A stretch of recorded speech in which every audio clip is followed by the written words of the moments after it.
everyone, this is Paul. Welcome back to my channel, The Regular Paladin. And today is Tuesday, and therefore I wanted to do a movie review. And I was looking forward for some of the new films that have been released, but they have not inspired me for me to make a review about those films. You know, that's not worthy enough for a review. That's what I'm saying. You know, just when I saw Dunkirk or when I saw it was like, holy shit, I have to talk about that. It's not more about the review, you know, it's not more about the score. You know, it's like you're coming to my channel, it's like, oh, this guy is gonna say this and that. It's not about that. It's my videos are not about that. My videos are about just, you know, a casual dude sitting here and talking about the film that he's excited about, you know, just like I'm speaking out of my mind right now, you know, that kind of a thing, you know, just and at the end of the day you're gonna go and watch it, obviously, because of the things that I say. And I will also give you guys some insights about different things because I've organized the review as a whole, and I just wanted to see some films and explain it to you why those are awesome films, but none of them have inspired me to make a video about them. So I'm just waiting for some other movies to come, which they will. You know, this is the fall season, and obviously there are going to be a lot of awesome films that are going to be coming out soon. So I'll make a review on them. Don't worry. Next week probably I'll make a new film review. I can't promise anything, but let's just hope that's happening. And today I want to talk about, again, a whole film, and I want to showcase it on my channel. And it's one of the best films out there that you have to see if you're into fictional, mysterious crime solving that actually pays off in the end. You know, just does not give up for the hype. You know, just dies out in the middle or something. It doesn't go that way. So without much further ado, let's just start, shall we? So the film that I want to talk about is Zodiac. Now, if you guys don't know, Zodiac is a film, you know, it's a non-fictional actually book that was written, and they kind of adapted from that book. Now, so the first things that I wanted to really say about this movie is, before we get into the review as a whole, you know, the story and everything, wonderful cast, wonderful director, and story wise it's amazing. The film is long. I think it's 115 plus minutes, but it's worth it. You know, when you watch that film, it's like the last 40 minutes are so thrilling, and you just like, you will be at the edge of your seat. I literally was screaming at my laptop. It's just like, dude, you gotta do this, you gotta do that, escape, and a lot of different stuff, because I was so into that film. I was so invested into that film that if the first like 1.5 hours was not good enough, the last 40 minutes would not have been paying off for me, because it's a thin line for them. But they kind of concentrated on that, you know, building up stuff, and they kind of concentrated on this, you know, the paying off stuff. So go hand in hand, you get the film Zodiac. So it's an amazing film, guys, absolutely amazing. So you have to, you know, watch this film. Please watch it, film, and let me know what you think about it, because I really want to make you guys watch a film. And you just have to have this in your bucket list. You know, these are the films that you need to watch. You know, Coherence, The Jacket, and now Zodiac. So if you have already watched it, then please let me know in the comments down below as well what do you think about the film, and you know, just persuade others to watch, you know, your friends and everyone, because I did that and all of my friends love that film. So I did a good job, you know, just saying. So first things first, story. Well, how am I gonna put this? This is a complicated script, not in terms of like when you see it you won't understand that kind of a thing like Inception. It's not like that. It's just, it's hard for me to explain it to you. So there are pretty much like you know, the journalists are there, two journalists. One is the experienced one is just the new one who just does cartoons and boring stuff, and there's suddenly a murder and everyone is, you know, excited about it, and the experienced one gets the scoop of the story. He writes it, he talks to the detectives, and he does that whole thing, and the other is interested in this one, so he kind of does his own kind of like, you know, let me just give it a shot, and he gets some results, and there's suddenly another murder and another murder and stuff like that goes on, and the killer taunts these guys by sending some stuff. So these guys try to crack it, the police try to crack it, and they're all trying to solve the case. And this guy, the inexperienced one, who does cartoons, he's the main hero of the script, and he kind of like finds a way into the mind of the killer, and he says it to the experienced one, and they both give the informations that they each other have, and they kind of say, all right, let's do this. And the experienced one gets to the killer a little, and not saying this guy's name, so he kind of gets into the trouble. Just the killer says, I'm gonna kill you next, but he doesn't come to his word, so he kind of escapes. But the experienced one kind of let himself go just because of the threat. He gets scared, he lives in a car, he drinks all the time, he just like goes on a down trail of things, and then he just like gives up on the case, and he just gives up on everything. And the next thing is the police, they are investigating this stuff, and they are trying to solve the case, solve the murder and everything, but they're also burned out. Everyone is moved on. They're like, oh no, what, this case is not worth my time, I'm just going to do something else, and they're just burned out. And this is the only guy who does things. He's also like, he pretty much has the killer solved, with all the kind of like letters, the things, clues that are coming to him, but he's not sure that that's the guy. It's like a little bit weird when it's come to this script, because you'll know who's the killer at the middle of the point, but how they execute it at the end will be absolutely mind-blowing. That's the main thing of the story, how they kind of move you towards the end and then blow your mind. So this guy, the inexperienced one, will be married, will be settled.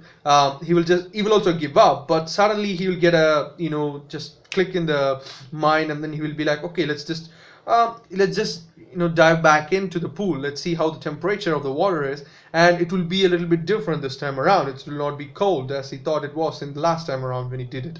So he will dive into the pool, and then he will take a stroke, and then he will reach the end. Along with the help of the detective who was burned out before. So he will get the result, and he will solve the murder, and in the end it will be an happy ending for everyone concerned, but not for the victims, so rip them. But the next part is where it's all amazing.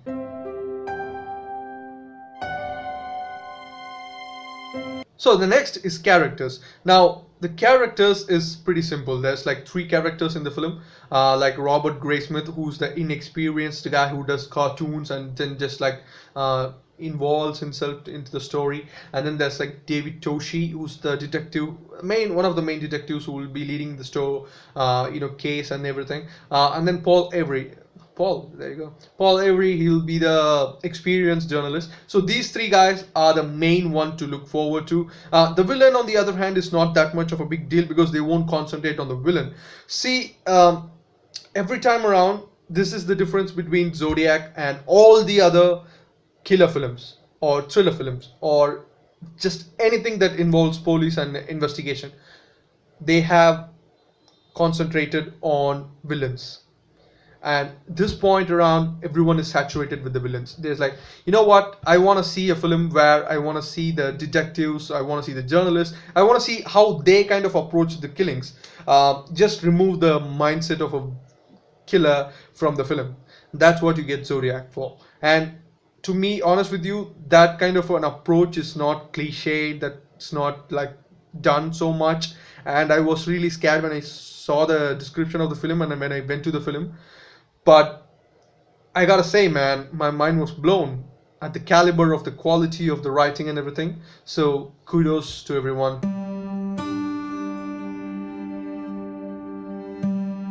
So the next thing is cast and crew. Now this is where the spice really begins. This film is directed by David Fincher, the guy who created The Social Network, The Curious Case of Benjamin Button.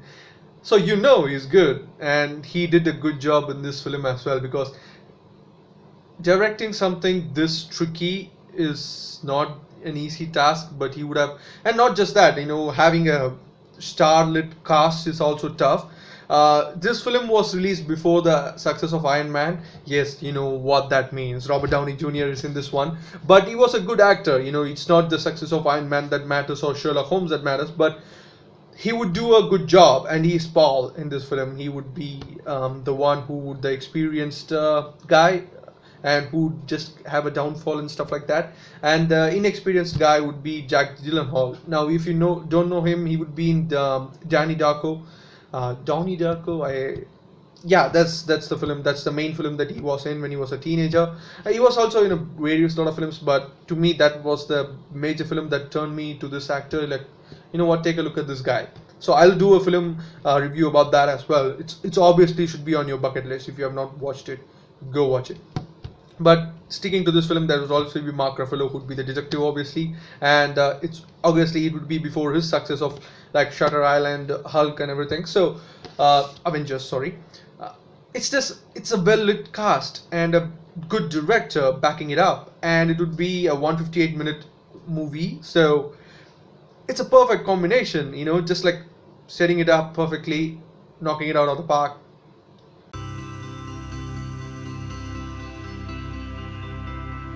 Now, the film had a good reception when it comes to critics. It was, I think, out of 10, it's like 7 out of 10 critics named this film to be the best film of that year. And it even had like a lot of collections from the budget it had to like amount of collection that it had profit wise. So overall, this film absolutely rocked, and it's something that you might have missed. That's what I'm showcasing these older films to you guys, because you might have easily overlooked these films. You might have not gone through it, and certainly some of the fans have done so because they have not known these kind of films of Robert Downey Jr. or Mark Ruffalo, or even Jack Gyllenhaal. If you go research his thing, obviously this film would be in there, in the list of movies that they have acted. But you might not go through this film, you might not watch this film and stuff like that. But you should definitely do that. So the reception is good. It was a good collection. It had good critical value. So just give this film a value. That's all I'm saying. Now, personal opinion. Obviously, all the things I said is my personal opinions, and separately, all I want to say is no negatives are there in this film, to be honest with you. If you just watch the film, you need to give this film an entirety of the chance. You can't just pause the film, you can't just take a break, you can't just chill out. It's not that kind of a film, it's a thriller. Obviously the film won't make you do that. That's the main aspect of things. If you're a certain film, you will be like, you know what, let's just take a break. I won't do that, but there are guys who do it. So I hate that kind of an attitude. If you're a movie, you just have to see it entirely, or you won't get an experience. If you go to the theater and if you watch a film, you can just you cannot say, oh, pass the film, I'm just gonna get out of there and then come back. No, you don't say that. You just stick with the film. So why while you watch it on TV or while you watch it on online streaming, I have no idea why would you do that. So just don't do that. Watch it fully. That would be my personal opinion to you. And yeah, that's pretty much it. There's no negative to it. Just like throughout the entire 150 minutes, if you just sit back and see everything, the film will normally make you move towards the edge of your seat. 100%, I'm telling you, that's not a joke. So kudos for the director for doing that. Good job. It's not easy for me to I'll just watch a film even though if it's highly suspenseful or highly controversial or highly thrilling. It doesn't matter. I will not normally move my ass, but this movie made me move my ass to the edge of my seat. So you know how good that is. Lastly, rating, I would say 9.5 out of 10. Yeah, it gets my highest rating. If you ask any of my friends who have watched this film after my recommendation, would give you that kind of a caliber of a result, because again, this film just ticks everything. It's something fresh, it's something new. You've already seen movies like The Silence of the Lambs, where you just concentrate on the bad guy and who kind of helps you, or you just explains the bad guy from the good guy's perspective. Everything is about the bad guy. But this time around, you know what, he just committed a crime. That's it. That's the job of the bad guy. Remove him from the picture. Just how the life of everyone that is surrounding this case has been affected, like the detectives who would not solve the case, but they would have a family on their own, but that will eat them alive, that will cause distraction in the family, that will just cause a hole between the wife and the husband. And when you think about the inexperienced guy, the journalist who would want to solve this case but he can't, and he would get married, he would have kids, he would moved on, but he still wants to solve the case, and that would cause a rift between them. So the emotional perspective of each of these guys, and the suspense of the killer, who is he, the solving takes a lot of time, but in the end they will. And when reaching that point, it's just amazing how they kind of transform from normal starting up, building up, and then just it's a perfect entree, main course, and a dessert. And let me tell you, please wait for that dessert. That dessert, man, I'm telling you, so sweet. What the bene, don't miss it. 9.5 out of 10. The suspense, the twist, the turns, perfect. David Finch is one of the best films. Robert Downey Jr., Jack Gyllenhaal, Mark Ruffalo. Thank you guys for watching. Hit that like button if you like this video. Share the video with your friends and family. Subscribe to the channel for latest movies, TV shows, reviews, reactions, theories, and yeah, pretty much everything. So I'll see you guys on the next one. Bye.